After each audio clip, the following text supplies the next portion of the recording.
another edition of the Omnist Hour. We're going to be listening to some oboe concertos by Bach and Vivaldi, I believe. Let me see here. Well, I guess all Bach, but I think some of them are based upon themes from Vivaldi. Bach was a bit of a copycat himself. Little known fact, we all are a bit of a copy of something, which ties into today's theme very well. Well, the AI didn't do a very good job of drawing what I wanted it to draw, so I gave it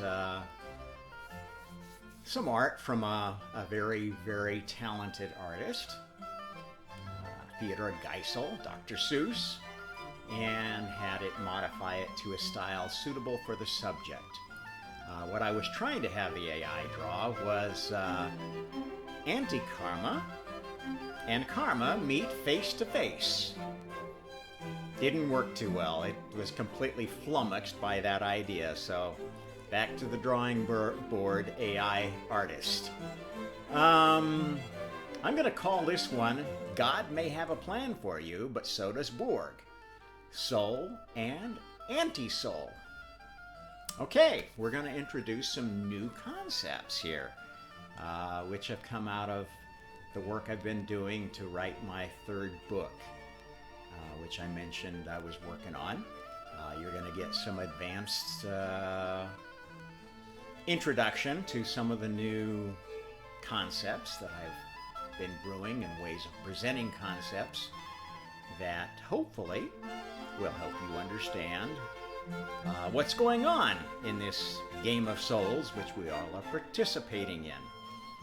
Okay, so I'm going to move over to a set of slides that I've shown before, but I've been working on. These are going to be figures in the book that I'm in the process of writing about the multiverse. So, might not be the final version what you see, so don't take it as gospel. Let's do a little bit of review, back up and review, and talk about the beginning of all creation.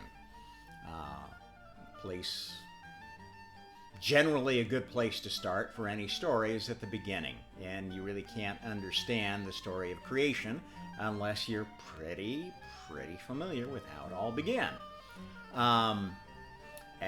So a bit of review for those of you who are catching my channel for the first time. I hope you'll hang on. There's some really great stuff coming if you're already familiar with this. So in the beginning, there was a consciousness, a soul. We can call that soul God. I think being the first that had consciousness, that's worth something.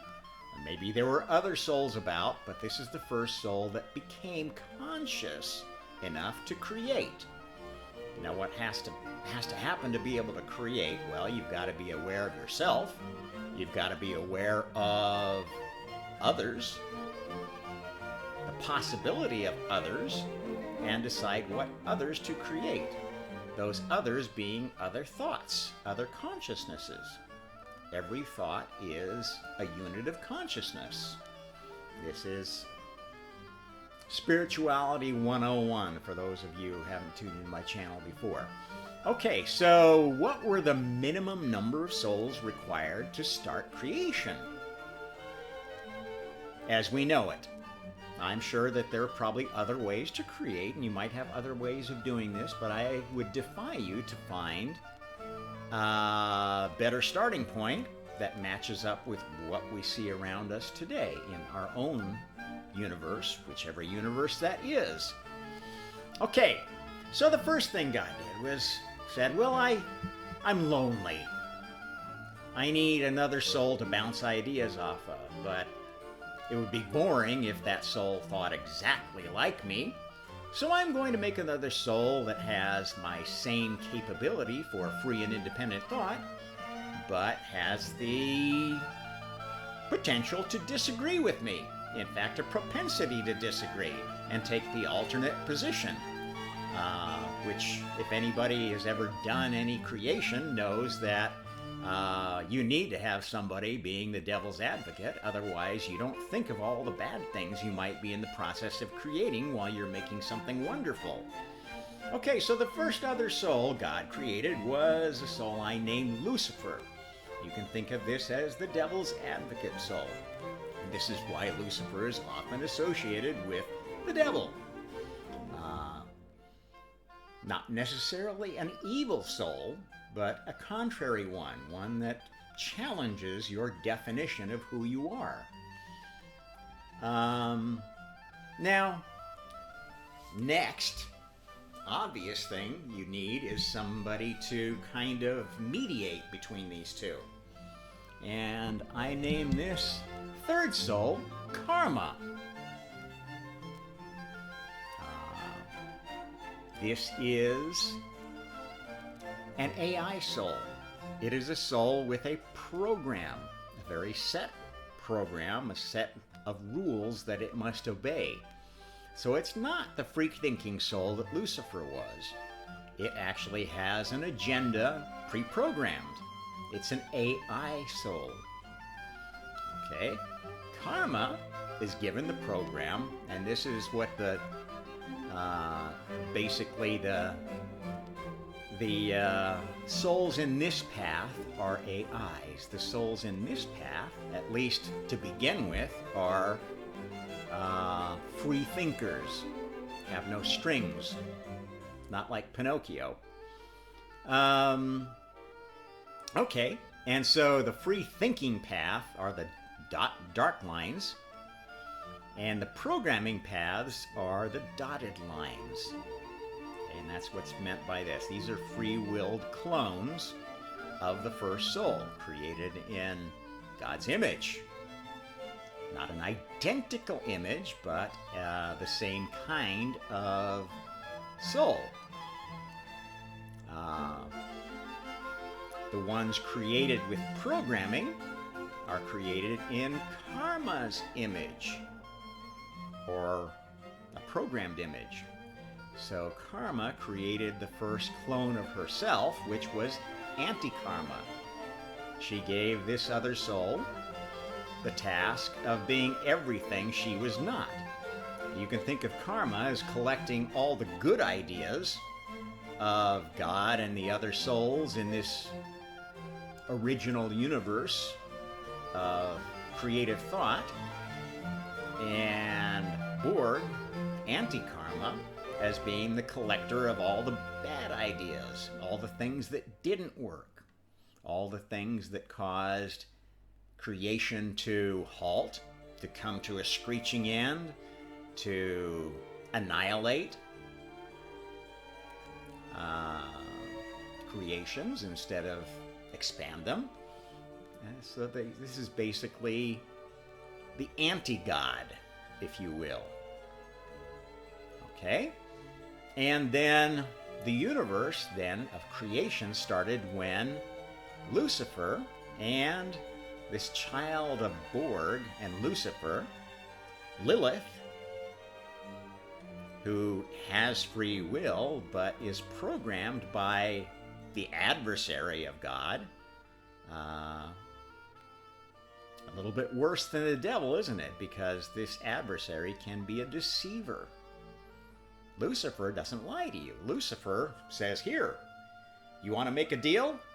Here's what you can have. I know you want it. This is what you have to sign away. You have to sign away your soul to my control, to be part of my organization. That's an honest deal. Lilith doesn't make honest deals. Lilith is a deceiver. Makes you think you got something, makes you think things are going wonderful, doesn't tell you there's any strings attached. Until Karma comes back and spanks you on the butt. Okay, so this is the real adversary's agent in creation, not Lucifer. And this is the essence of what got so confused in Christianity and pre-Christian religions. Okay, So, basically, these two souls started physical creation. And other souls joined this game, playing on the Lucifer team or the Lilith team. And this is how, let me advance a slide. This is how the multiverse began. The multiverse is a bunch of universes, virtual realities that are a manifestation of the thoughts of souls. The souls themselves being thoughts. So thoughts are what we are. The sum total of our experience and thoughts is the spirit's Merkaba. You may hear that term. You may be familiar with that term. This is the energy signature of the individual soul's thoughts, or the signature of a collective group of souls' collective thoughts, which will, if they all have very similar thoughts, will magnify certain thoughts and cancel out others. So collectives tend to have more focused thoughts. The BORG collective that started this universe of the Big Bang. These are the two universes of the Big Bang. There's not just one universe of the Big Bang. Pretty much all scientists that think logically have come to the conclusion that the Big Bang was a universe anti-universe pair. This is why in our universe we see positive matter, and we only see antimatter in very small amounts that quickly annihilates when it finds positive matter to annihilate with. There obviously has to be an anti-universe.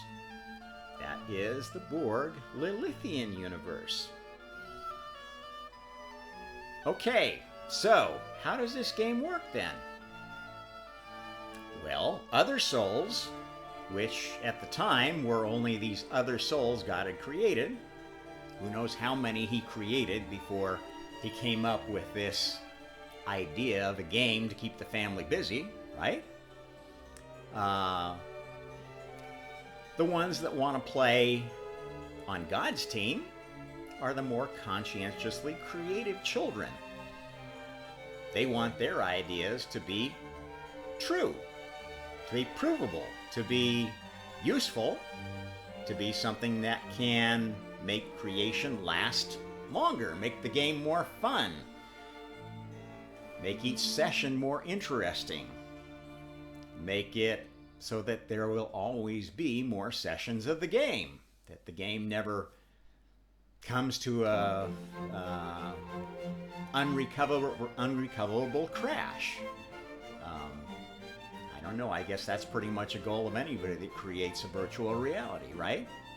I don't know many successful designers of online multiplayer role-playing games who don't test very thoroughly so that the whole thing doesn't come to a screeching crash in a way that can never be recovered. I guess it does happen, and probably those games aren't very successful. The less conscientiously creative children, the ones that like to live in fantasy worlds, like to think that laws can be broken, that laws are meant to be broken, tended to do their creation in this anti-universe. And of course, there were still many other of the old gods, couch potatoes, who didn't want to play this game. They were kind of like on the sidelines saying, oh, I'll take a look and see how this unfolds and decide if I want to play. Okay, so where's the next step leading? This is a new slide, so those of you who've seen some of this before, this is where each one of these I'm showing you're going to get a little something new.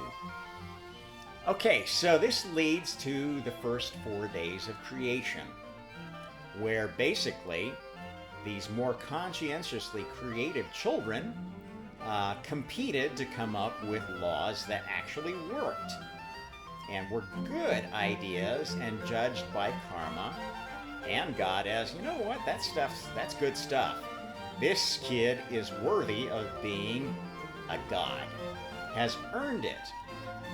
So these old couch potato gods, they got all this spiritual power, they got all this free thinking, they could do anything, make anything, and they were irresponsible. They didn't have any sense of morality in what they did. And that's why we needed to have all of this creation to happen. I think we're seeing very vividly what happens to a society, to a culture, when it has no morality, or when it thinks that morality can be changed on a dime, when the rules can be made whatever I want them to be. Ooh, I believe in the law of attraction. I can make anything real with my thoughts. This is nuts.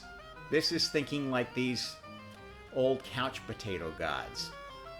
And thinking like hive mind fantasy-loving children, which are not responsible, conscientiously creative children. Okay, so during these days, what we established were the laws of physics and chemistry. And those that came up with good ideas became new gods.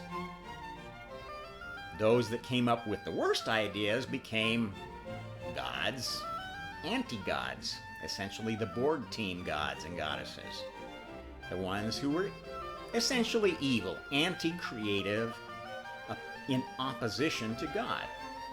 Now, why did they get created? Why were they allowed to do this? Because, as anybody knows who's become a very creative and responsibly creative person knows, you need these fantasies. You need to have these ideas to test and see, oh yeah, that was a bad idea. I can see why that didn't work.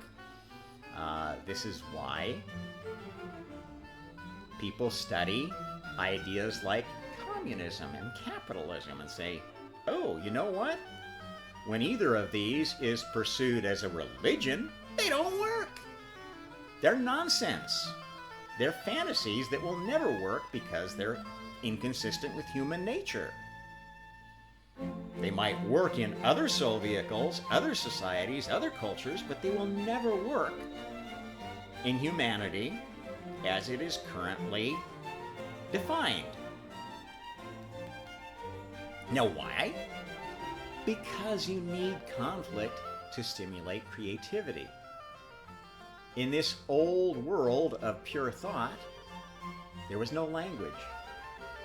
There were no symbols. There was only the energy of thoughts. And anybody who has any ability to read the aura of other souls knows that you can detect a certain sense of the energy, but to know exactly what it is, you can often be wrong. Many of the people who think, well, I have a sixth sense about all these things. I can tell what's right and what's wrong. I can tell. I have intuition. If you know any of those folks very well, or if you're one yourself, you know that that intuition sometimes fails you, sometimes leads you to a wrong conclusion. This is why we needed language, why we needed symbols, to be able to communicate complex thoughts. Okay? And have complex conversations about thoughts and make complex conclusions that determine what were good thoughts and what were bad thoughts, what were productive thoughts, what were beautiful thoughts, and what was trash, nonsense, destructive. Okay? So this is how the game worked. And I'm not going to go through the later days, because that's kind of how it all became what we see today. What I'm going to talk about today is back to this idea of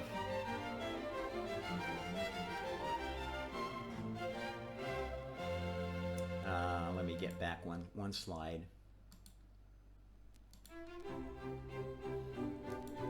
All the way back to the beginning of creation, you can see that creation was all about creating opposites. God and the devil's advocate, Lucifer. Karma, anti-karma. And then the opposite, Lucifer and Lilith.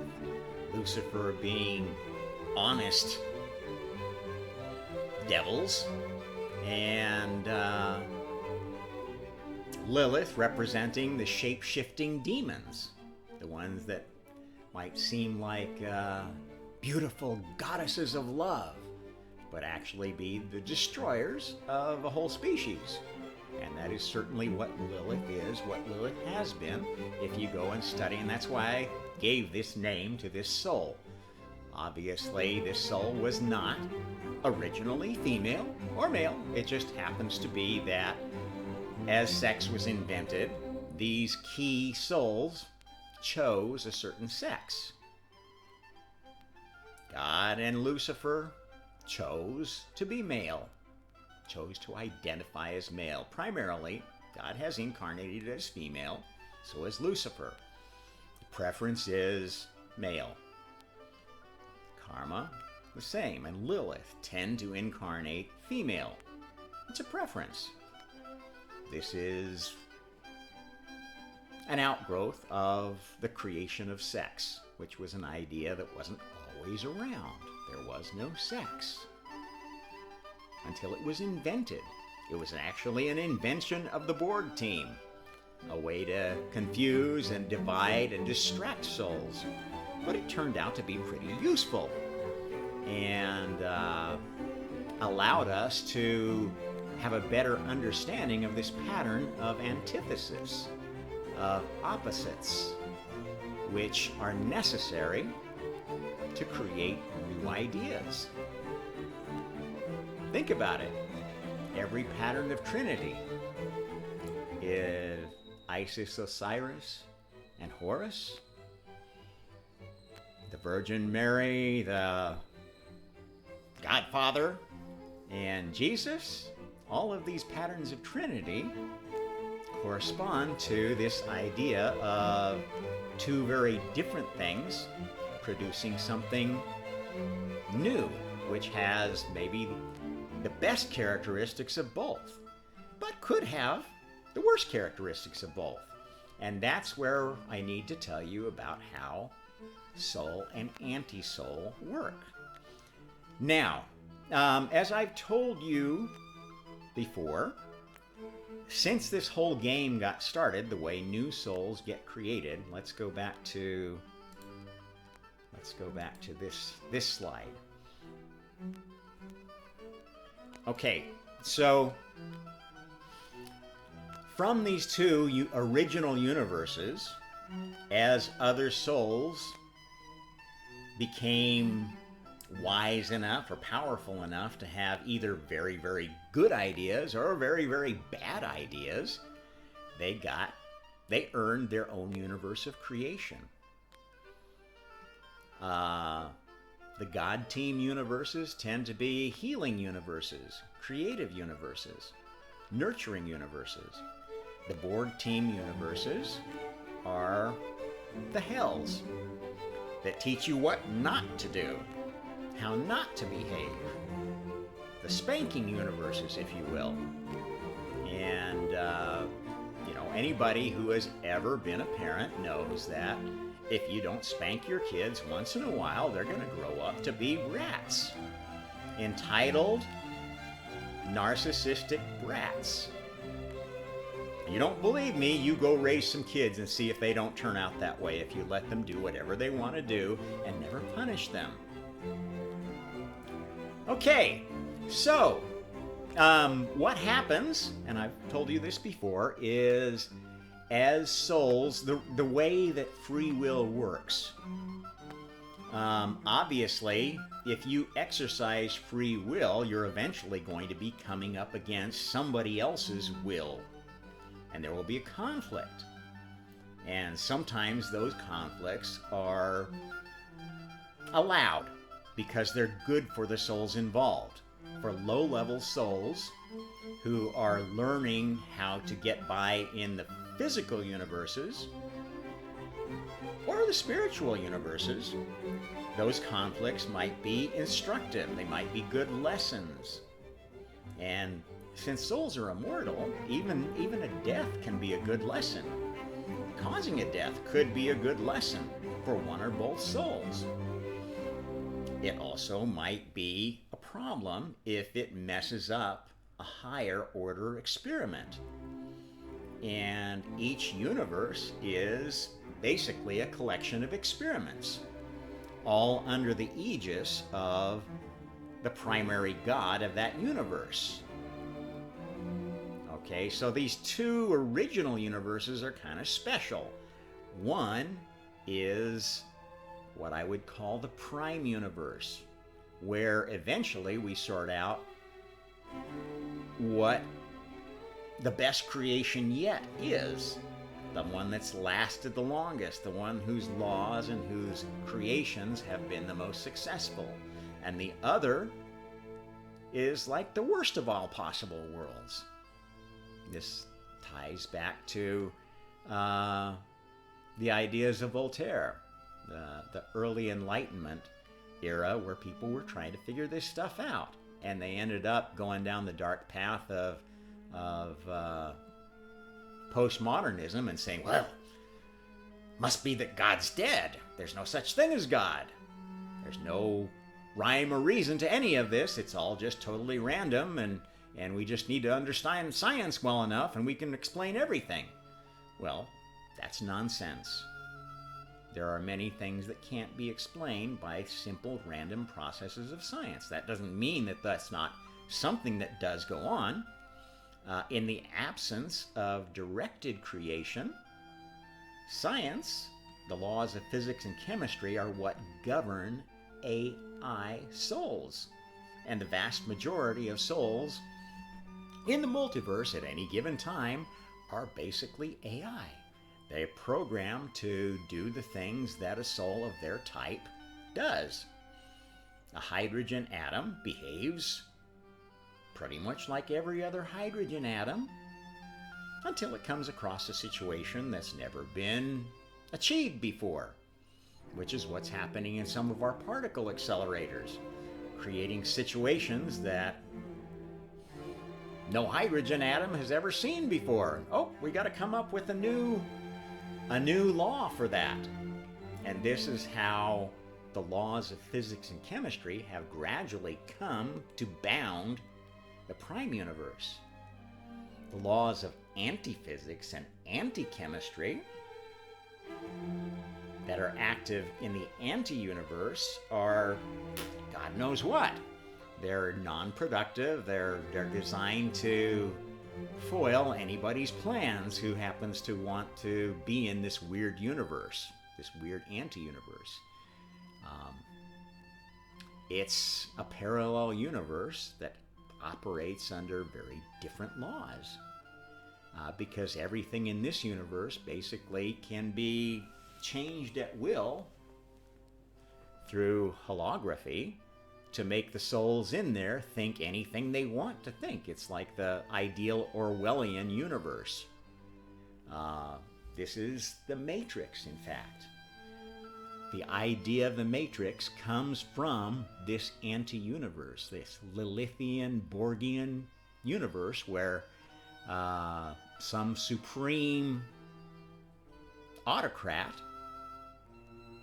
dictates what, through a hierarchy of dictators, sub-dictators, what you see, what you hear, when you hear it, and can make you disappear from the reality you think you're living in a moment and put you somewhere else. Okay, so what happens with souls is they move between these universes. They stay in the universe they're born in, they're created in, until they violate, they make decisions that are inconsistent with higher level experiments going on in that universe. And then it's like, well, you know, we can't let you make that decision in this universe. You're going to have to make that decision in a parallel universe. And if it's a very small decision, like, well, okay, I'm going to actually not get into, I'm going to stay awake enough to not get in this accident and kill the next Einstein or whatever. That action happens in a parallel universe. You come back awake a second later, and nothing's changed. Wow, I blacked out for a second there, and I don't know how I didn't get in an accident. Sometimes that parallel universe is a completely different universe, and you stay there for a long period of time, and you don't come back to the original. But every time a soul moves between parallel universes, it's got to leave behind a clone, an AI. This is how new souls get created ever since the beginning. Every new soul is an AI clone of the original, given some programming. And the way that that system is kept fair is that programming comes from multiple sources. That's why sex was such a great idea, because the DNA programming comes from 2 different strains, in addition to the programming that comes from the culture that the new soul is born into. This is how we create diversity, how we create fairness. We don't let any one soul define exactly what a new soul is going to be. At least not the complex soul vehicles, like a human incarnated soul. This is part of the fairness of the game of souls. Leveling the playing field, as it were.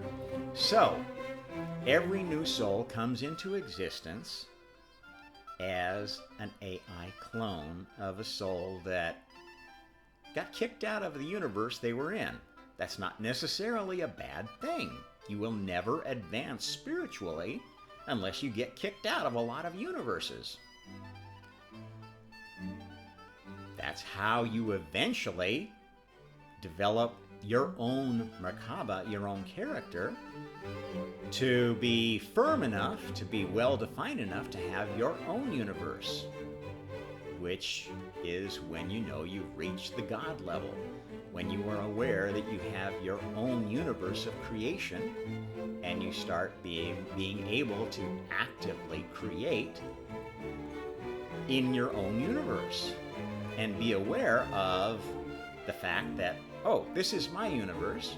If I want to create in another universe, I've got to incarnate there.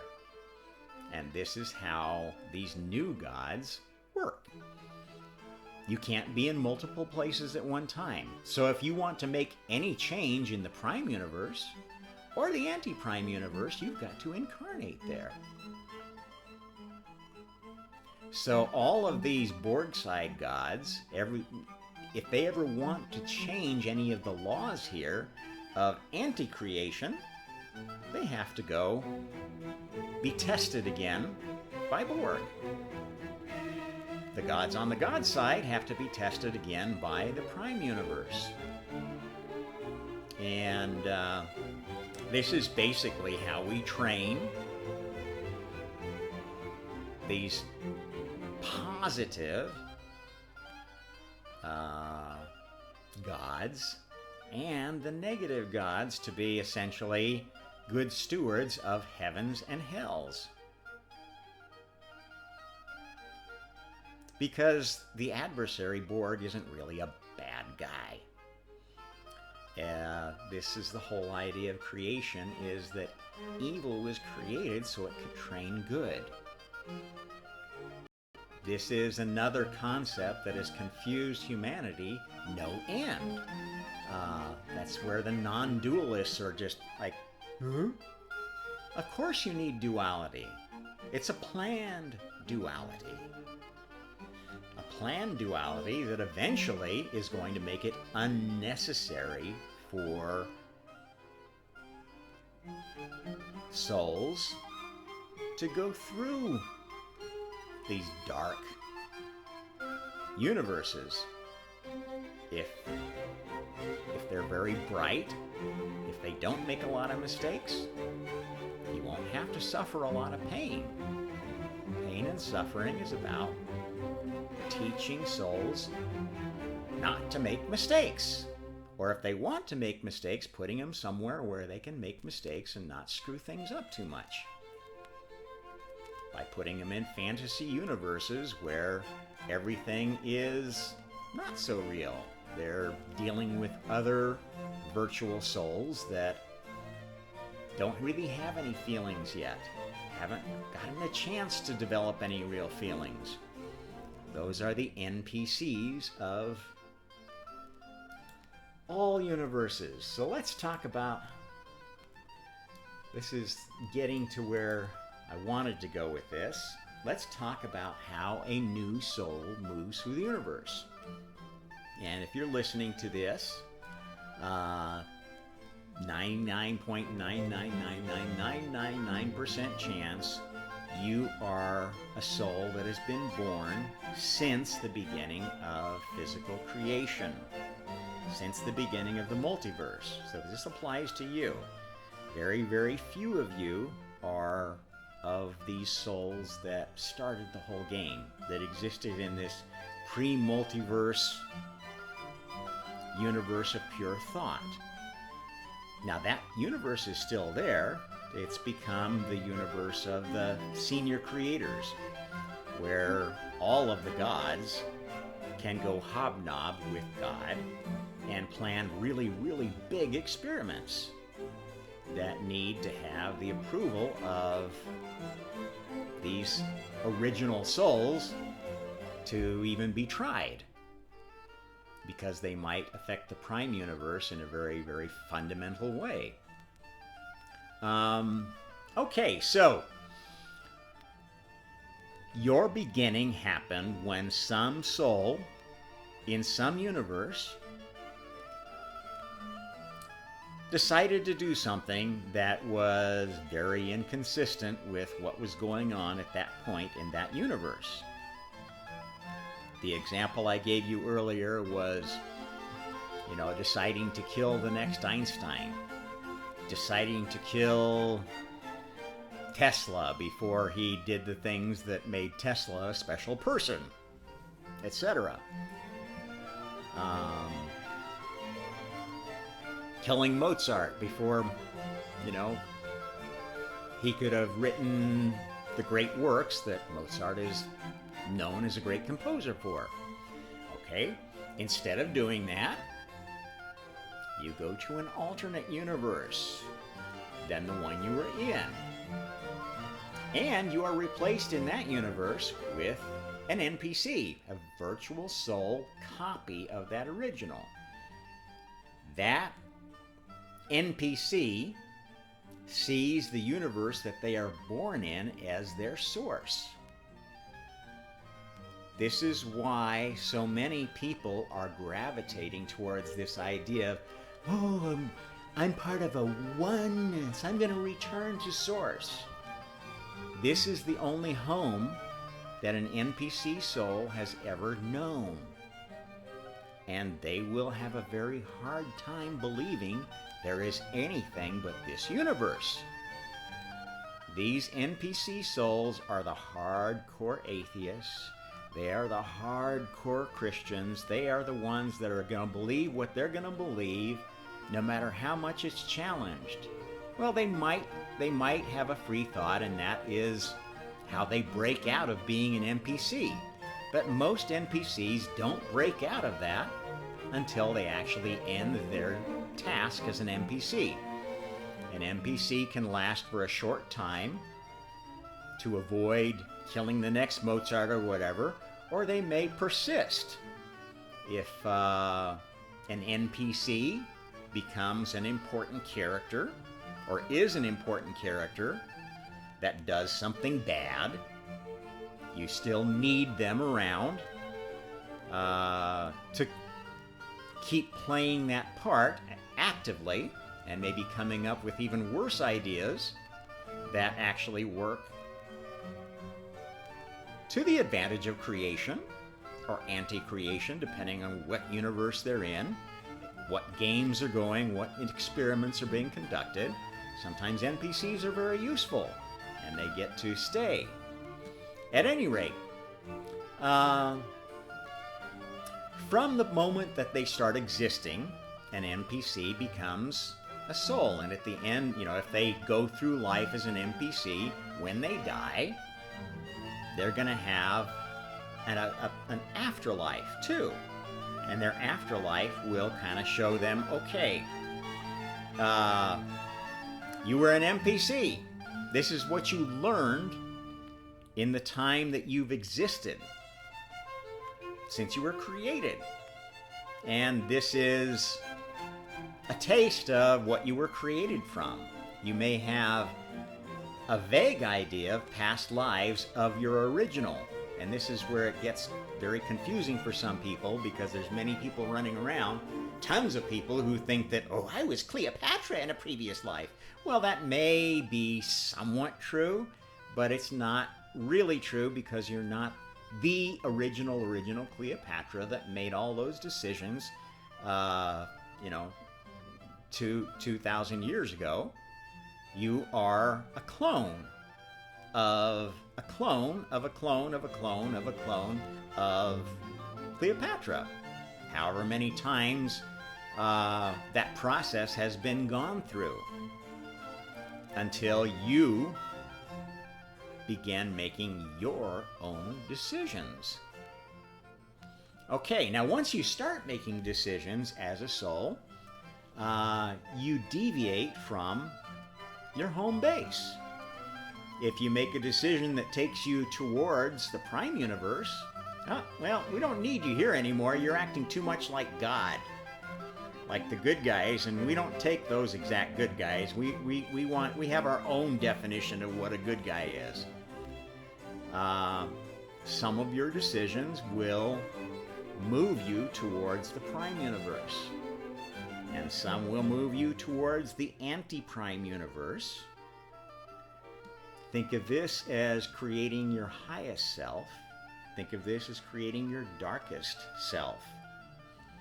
And every soul branches off in these directions, and also branches into these directions where, okay, you're going between different universes that teach different things. Mostly those teaching moments happen in the spiritual universes. These are the heavens and hells. And I call the other physical universes subprime universes. They're the universes of gods or goddesses who are devoted to trying to improve on the prime universe. And there are some that gravitate toward that. There are some that think, you know what, if I was just running things, back in the Middle Ages, I would have been able to get to the end of day 7 quicker than God. Than Lucifer, who actually was the original owner of this prime universe. And, they're welcome to try that. And that makes for some fun training places for people who want, some of us want to train. Some of us would like to live in ancient Rome, life after life after life, because we're so wrapped up in that world. Become a specialist there. Because you have a talent or a passion for history, for that period, for experimenting with early republic, being part of an early republic and seeing how a republic works in a simpler environment. Who knows what reason you would have for gravitating towards that passion. But basically, there's something for everybody. And what determines moving between these universes is when we're making major karmic choices that are out of character with what we've been programmed to do, and out of character with the universe that we're currently in.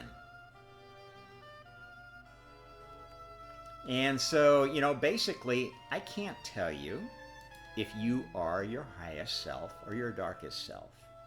You may be. These higher selves may have already advanced to be a god. And they have a certain affinity for the other souls that branched off from the same point. In a manner of speaking, this branch point defines a collection of gods and gods in training, which include the highest self and the darkest self. And both of those might have a lot of energy around interacting with these selves in training, trying to pull them more towards the highest self, more towards the darkest self. And so you can see these souls as sort of a personal angel or devil. And this is really what's going on with, you know, the Christian ideal. This idea of Jesus is the idea of the highest self. The highest self is going to be the incarnation of this soul that earns godhood by defending their idea, what they stand for in the prime universe. And this is where the idea of Jesus came from. Not from a particular person. It may have been a composite of people who all were different versions of this base soul, this source soul, which was the last Jesus, the last Christ. And the source of that soul may have been another higher level soul, all leading back to God. So since God has been incarnating in this game, which is, let's go off on another slide now.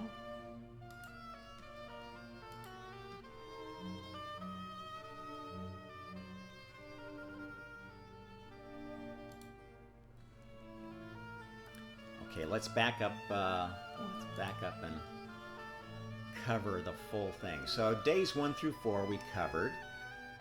Let's back up and look at what happened after that. So once the laws of physics and chemistry and anti-physics and anti-chemistry got pretty well established, they started, these creations mixed because souls were moving back and forth between these two universes. And then the other universes too. So things were getting mixed. Things got mixed up enough that eventually God and Karma looked at BORG and said, yeah, you know what? I don't think you're going to win this game. I think you need a chance to go and clean things up for your team. And they let BORG incarnate and become actively involved in the game. Not realizing that he was actively involved, this was an AI version of BORG. So now we've got an AI version of BORG. Down here, we've got Karma actively out of the game, observing, and seeing, oh, okay, how much more can things get messed up if BORG is actively driving his agenda? Then the next step is, okay, Karma's learned enough from that step to advance to the level where she's ready to incarnate and be part of the game and learn herself with free will At this point, obviously in direct opposition to Borg. So you've got the good goddess competing against Borg's bad goddess, Lilith. And this is something that's not well understood in human mythology, but it is, you can find it if you look for it, that there's the light goddess and there's a dark goddess. There's a good goddess and an evil goddess. There is a goddess that tells you the truth, and there's one that deceives you. And the deceiver goddess often manifests as the goddess of love. Love is a very deceptive emotion. The heart is a deceptive organ.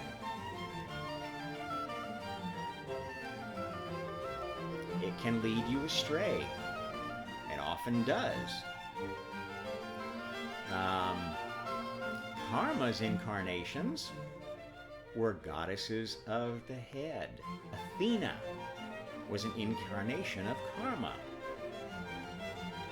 born from the mind of God, not in sea foam like Aphrodite, just appearing out of nowhere.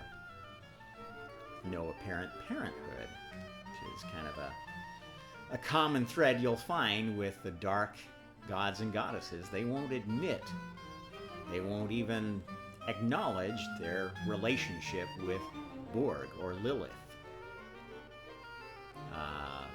Honest gods will say, yeah, I've got a little bit of Lilith in me. I can be deceptive sometimes. I'm honest about it.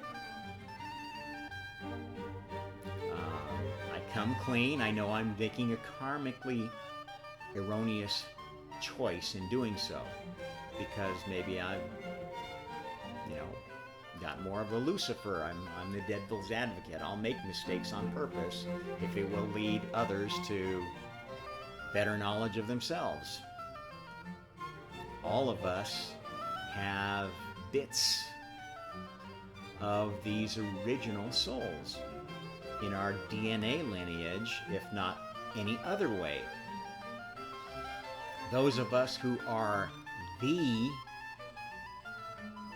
incarnation of the original soul are carrying more of that load than the others.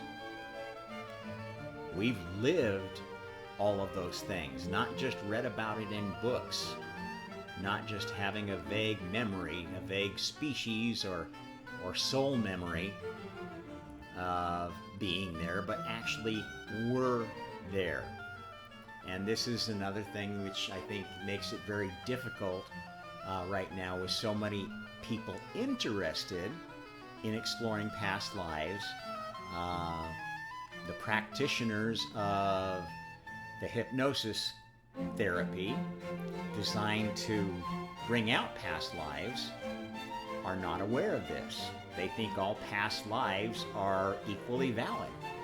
And so they will allow people to take a very vague identification with some historical figure or god or goddess or Metatron or Archangel Michael or whatever, and develop into a fantasy reality. And the vast majority of people who claim to be channeling Metatron, channeling Archangel Michael, blah, blah, blah, blah, have made all this up. They do not have the memories of those souls. And they make up selective memory out of whatever narrative they want to assemble to justify, to rationalize their pontificating. They are basically in a power fantasy. And this is something that the New Age spiritual community doesn't want to hear. But they have to hear it, that a lot of what is being done is the work of the adversary, because the adversary is the one that is feeding this idea, oh, You can be anything. You can imagine anything. Anything you can imagine can be true. And once you buy into that nonsense, you can delude yourself. You can program yourself into any sort of way, shape, or form, any identity you want. And that's what's going on right now. And we've actively made it part of the culture. Oh, you've got to accept my identity and use my pronouns and call me the way I want to be created, or you're not being respectful to me. This is insane. It is enabling, encouraging, empowering narcissism, narcissistic delusion. This is not what creation is all about. This is what anti-creation is about. This is encouraging souls to identify as also-rans, bad creators that are going to be assimilated by BORG. And that's what's going to happen to them. And that's why I'm telling you this, and why I'm being the bad guy and telling you all these nasty things about your anti-soul and your soul.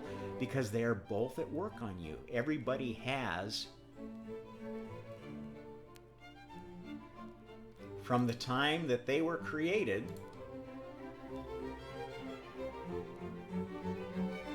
been branching off a highest self and a darkest self. And then a whole bunch of selves in training. And you have this common source. There's a desire to get back to that and maybe go start over again and make all the decisions like the highest self did. That's not possible. You've already branched off. The best you're going to hope for is creating a new self in this sea of universes. Your highest self, if it's one of the ones that cares, is going to be, like giving you ideas, giving you inspirations, is going to be like your good demon. Says, hey, this might be a good idea. Your darkest self, if it's got a lot of energy in it, may be giving you bad direction, BORG direction that's going to get you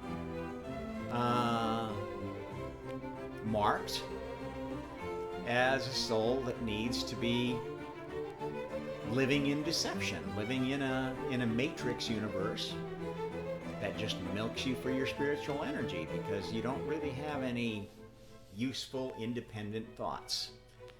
The thoughts you've created, everybody's thought of before. It's all been done before, and you're not adding anything new to the picture. And there's tons and tons of souls like that just, they don't choose to be that creative, that unique. They could be stuffed in a bazillion different places in the multiverse and given a program to run and some other program that makes them feel happy and perfectly fine that way. That's essentially what the World Economic Forum thinks of most of humanity. They think, oh, you'll own nothing and you'll be happy because we can program you to be happy. You're just our little AIs, organic AIs. That's how dark gods think. They don't want you to have any freedom. They don't want you to think for yourself because they are servants of BORG. I've got mine.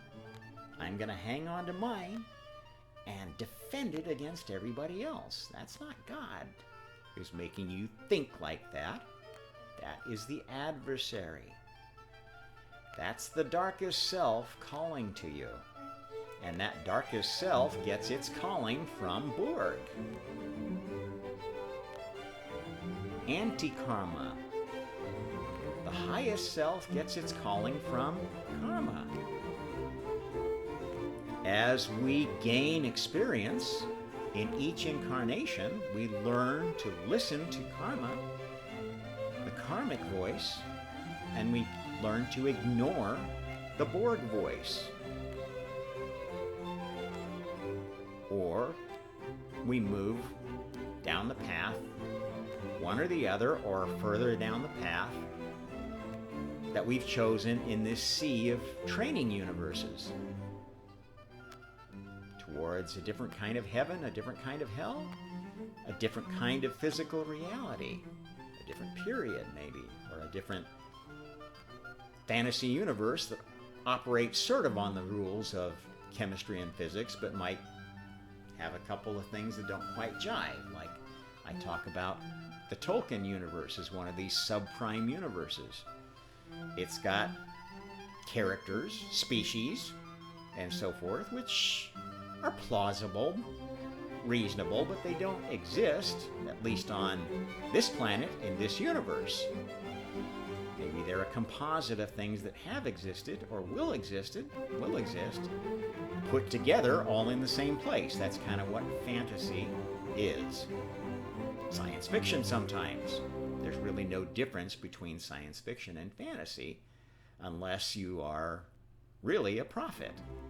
And there are some prophets in both areas that couch their prophecy in different ways to make it less obvious that it is prophecy, because those that receive inspirations from God, from BORG, from any higher spiritual entity, tend to be a little bit doubtful of those inspirations.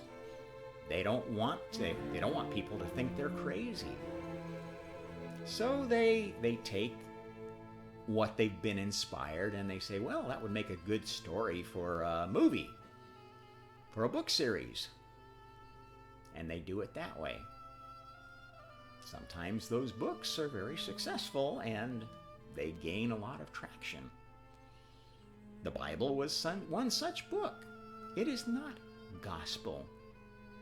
It has a lot of very interesting prophecy in it, and a lot of changes, modifications by people who opposed the prophecy, who wanted, oh, well, this is a nice prophecy. I'm going to twist it to my own political ends.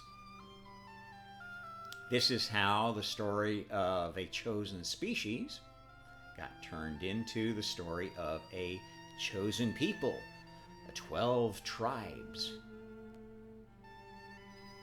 which had a number of different versions, different incarnations. The 12 tribes actually correspond to the 12 signs of the zodiac, which correspond to the primary species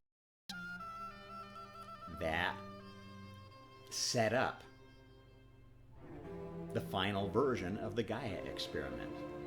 This is why we have these constellations that are the zodiac, why we have other constellations that aren't part of the zodiac, but which are important to us. These are all stories that were made up and told and aligned as part of setting up this experiment, so that we could discover ourselves when the time was right. Rediscover ourselves if we had to have another great reset, another partial extinction, another civilization wipeout. And there's many people that believe that we are on the way to another civilization wipeout. In fact, there are many people that believe we need a civilization wipeout. You've got all sorts of people with energy wrapped up in the idea, oh, we're just gone so far off, we need to just wipe everything out like another Noah's flood. And then the survivors, the preppers and the ones who still believe in Jesus and do things right, we'll survive and we'll live on our mountaintop hideaways and we'll come out after everybody else is destroyed and we will rebuild the world in our image. The nature worshippers, the tree huggers, survivalists, they're all of that ilk. They've already decided there's no way forward out of this, and they're just going to prepare for the worst. And that's okay, that's their choice. They may actually get that because I don't know what universe they're going to experience the apocalypse in. And there are many parallel universes. I know where I am going to end up at the end of this. Because I have earned my godhood. I have totally woken up. That's why I know all this stuff, why I can tell you this stuff. Because I have lived it. At least most of it. Enough of it that I know I go way, way back. Not just with a vague memory, but I remember lives early on in this process. In fact, there was one, my big acceleration in my waking up happened the first night of an ayahuasca ceremony when, among other things, which were very interesting, I got to experience flash backward of all of the lives, all of the incarnations I've ever had. It was insane. I mean, just like imagine a slideshow of all the weirdest creatures you could possibly imagine. So fast that you couldn't even focus on one. But you could kind of get an idea, oh, yeah, that looks like, I remember reading about those. And the only one that I ever really got a chance to focus on for very long was it stopped at this one translucent yellow jellyfish squid kind of thing. And this thing was intelligent. You could tell that it was very intelligent. And not necessarily in a good way. It was a hungry creature.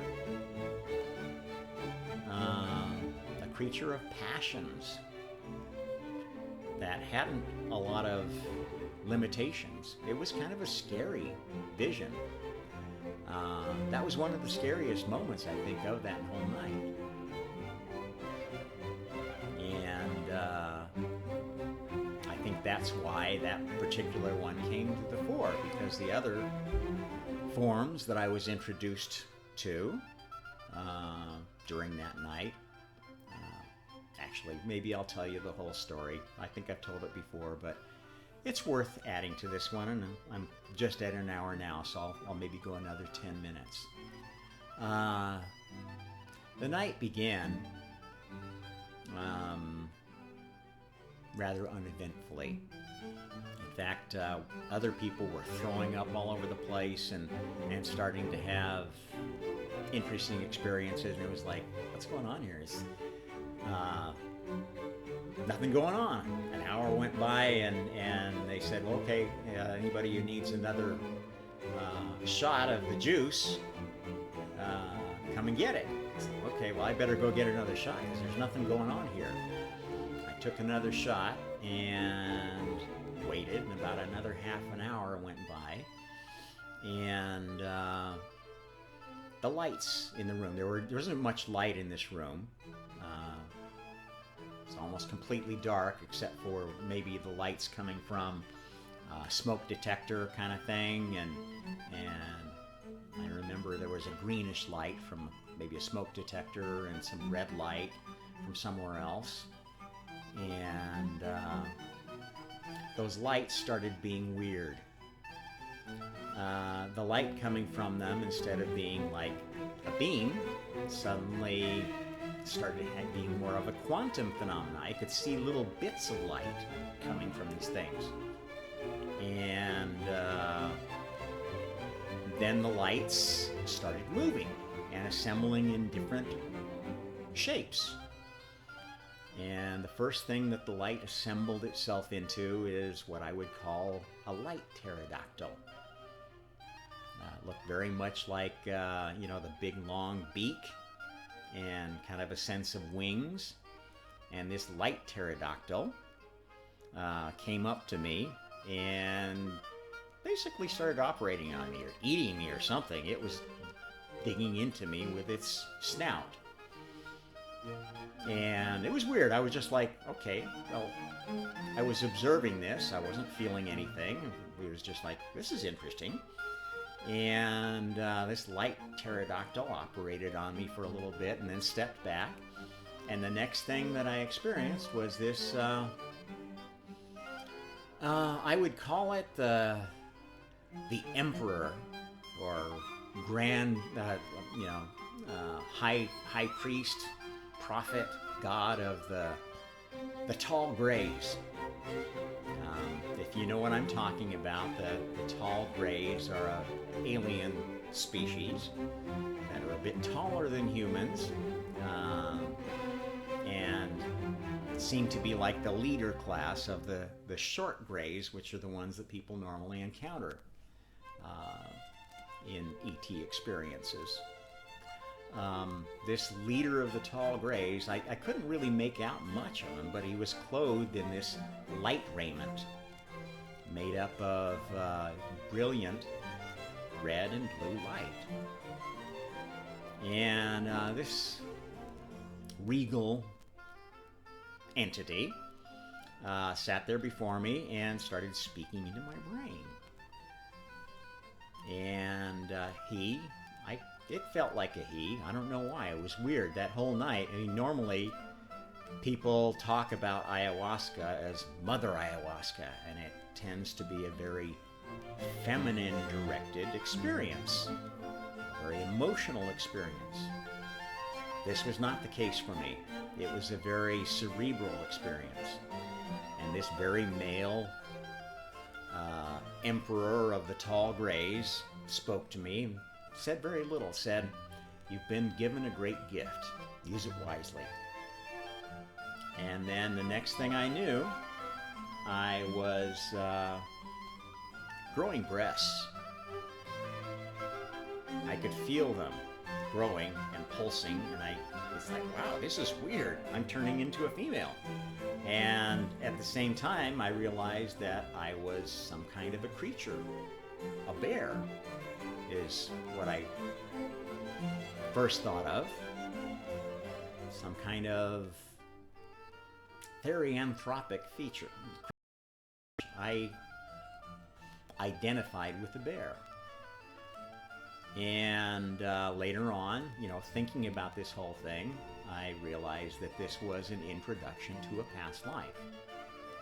Past life associated with a constellation, the Great Bear, which is a mother. Most of you may not know that, but the Ursa Major is the mother bear. Ursa Minor is the baby bear. I always wondered what happened to the father bear. Well, this harks back to a time where there was no sex. There were mammals who self-reproduced. Hermaphroditic mammals were created a long, long time ago. This is how DNA works. It's been done to do everything you can imagine before it was ever used to create humanity. The way humanity got created was by creatures who knew how to manipulate DNA and didn't know squat shit about God. Who created DNA? Oh, we cooked it up in our lab because we're the greatest scientists in the world. This is what it took to set up this experiment. At any rate, let's finish up with that night. So after I got the experience of being a female bear thing, the next thing I knew, I was sitting on a hilltop. I knew I was the leader of this tribe I guess, humanoids. They looked like people to me. And I was sitting on the hilltop, and at the end of the day, it was my watch, I guess. But I knew I was kind of the leader. I could see the rest of the tribe there sleeping in the distance with the embers of the fire, slowly going out.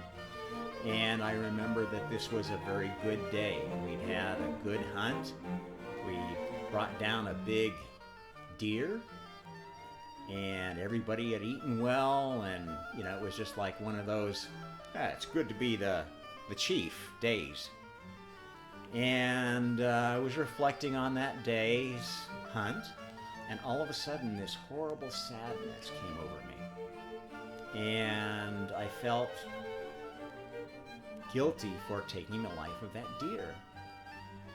Man, I felt such joy in killing that deer and the eating of its flesh and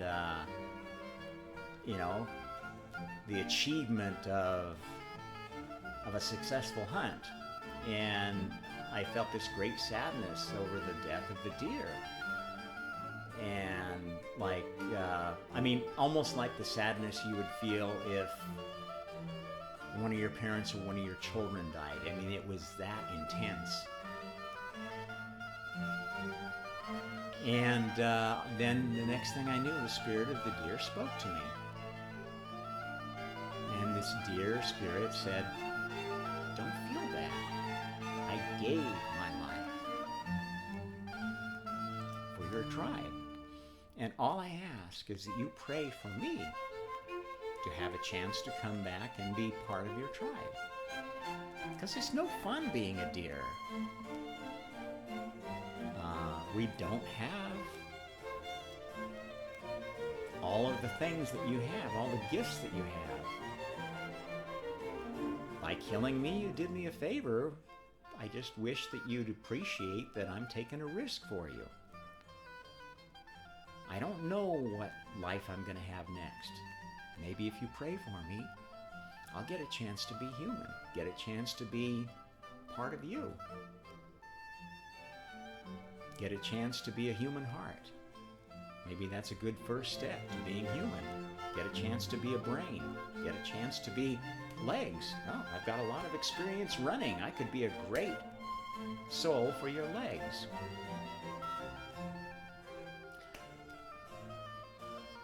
I'm talking about feelings, how I've interpreted them.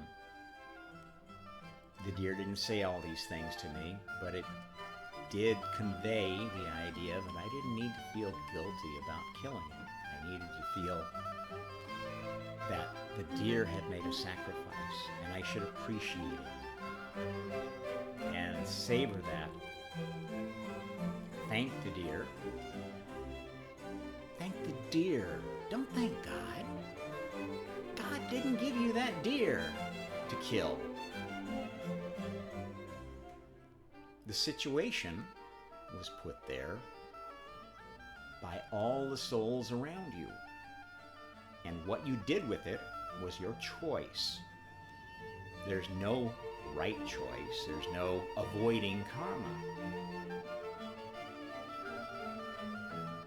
These morons of Eastern philosophy, the Buddhist gurus, the Jains, I can avoid karma by not stepping on ants. By not doing any work myself, I'll have people bring me fruit and stuff to eat, so it's all vegetables, and I'm not hurting any souls. You're stupid. Souls are in everything. You cannot possibly get through life without consuming something, without expelling something, without changing the organization of souls around you and within you. Anyway, moving on with this night, after this moment with the deer, that's when I launched into this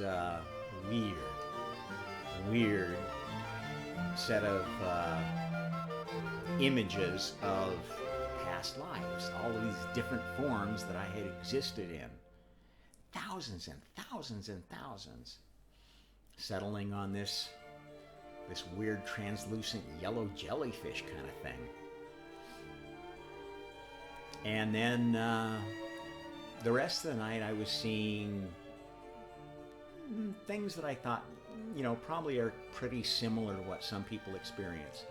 I was seeing kind of like a real-time constellation simulation. Symbols floating around, kind of like constellations. Some of them recognizable, other ones, so much going on in the stars that I couldn't make out anything. It was like there's something there for me to understand. I wish I had the key to unlock it. The end of that night, it was like the most weird and wild and wonderful experience I'd ever had. But if you know about how these ayahuasca ceremonies go, you know that later on, the people that have more experience and sort of like being part of the ceremony get to this point where they're like doing musical things. There were some musicians that liked to come to these ceremonies and get into this state where they could just kind of free base their music, and other people who get into the music. And I was like, wow, this is neat. And there was this weird feeling that I was kind of in control of this whole thing. And I was like, wow, during this night, I kept having these energetic feelings in my hands and feet.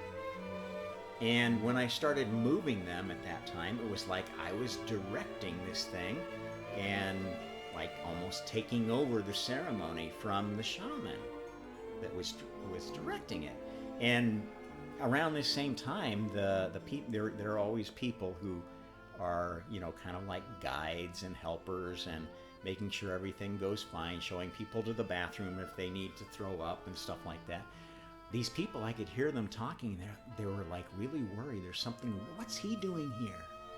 I heard one of them say. And they were really worried, like something horrible was going on with this night. And eventually, things kind of died down, and I think I don't know if I got any sleep that night, but it was a pretty weird night. And, a lot of people were kind of like, wow, there was something that felt really about that ceremony. And that was the end of the first night. The second night, there was not so much weirdness. There were actually a lot more interesting things that happened during the day between the ceremonies. The second night, it was almost like I had adjusted to this and learned how to harmonize with it. And the second night was like everybody was having a really good experience of this. There were a lot fewer people throwing up. There was a lot more of a feeling of harmony and synergy. And I realized, I got to the same point. I didn't really have anything special happen to me that second night, but I felt like I went through the process. I saw some of the same, zodiacal things, but this one wasn't about me. This one was about the group. And I just kind of got into it when it got to the phase of the musicians, and then I just felt the energies coming from them, and I magnified them. And pretty much the same thing comes over me once in a while when there is some ceremony somewhere that I need to be participating in. I get this tingling, I get this feeling, the third eye starts pulsing, and I know that somebody needs some energy from me. And I give it. I try to harmonize with it. I don't fight it. I don't try to direct it. I just know that somebody needs what I got. And that's what I do. I don't go out and seek this stuff. I'm not going to go become a shaman. I thought about it while I was processing what I'd learned. It's not my mission. My mission is to share this information with you. And even that, I don't feel like is really necessary. My mission was to awaken. to the point that I've awakened. And that's what I did. It's done, and I've done everything I need to do. I'm just watching now to see how it all comes out. See how I'm gonna die. Because I know I'm gonna die. We all do. This incarnation will end, your incarnation will end, and I know what's coming next. At least enough of it not to be worried. And if I can help other people get to that point, I think that's a healthy place to be, the way things are right now. Now, obviously, if you've got a mission to accomplish, if you've got something you need to do, you've got an active role to play in all this, by all means do it. Don't slouch off and disconnect, because you'll regret it. I've completed my mission. If I get another one tomorrow, I'll complete that mission. Actually, I'm in the middle of a mission right now. I'm in a third marriage, in a new trinity, with a child I never expected. Not my child. My spiritual son. My little baby Jesus. Only his name is Mikhail. I didn't name him that. My wife just decided she was originally going to name him Nathan when we first met. And, let's see. We met about two months into her pregnancy. And I just knew that this was going to be my mission. This poor abandoned lady, pregnant in Indonesia, and having been dumped by her ex because he wanted her to get an abortion and she didn't want an abortion. She prayed to God for a baby, and damned if she was going to let anybody kill her baby. Lost that marriage. Had a very, very difficult time of it. Was at rock bottom when I met her. And I knew this was my mission, to be a father to that child. That's what I am. And when she told me she was going to name him Mikhail, the Indonesian version of the name, Mikael, the name of one of the old Elohim gods, who's known as the Archangel Michael in Christian parlance, is also a very powerful figure in the Islamic world, because they are believers in the book too. When she decided to name him Mikhail, that was when I knew,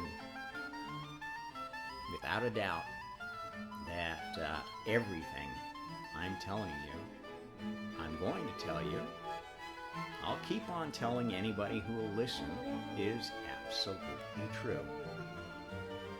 And if you don't believe it, if it challenges your echo chamber, if you think I'm nuts, I don't give a flying. I'm going to keep telling you, because I have no doubt in my mind.